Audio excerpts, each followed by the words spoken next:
Want to get started in the world of UI UX? Here are 4 amazing tools for you to get started with.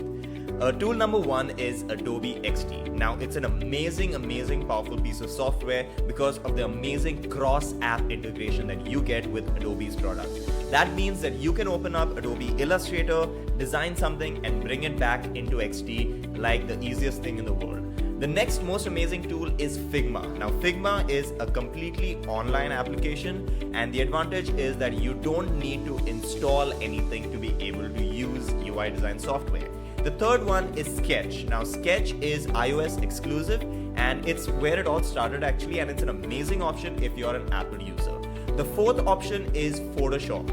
Now Photoshop is actually not a UI design tool, but it was what was used before UI design software came into the world.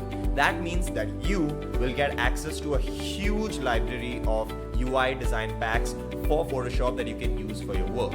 So you want to get started with design and UI design, some amazing stuff, head over to skillstudio.online and sign up for one of our courses today.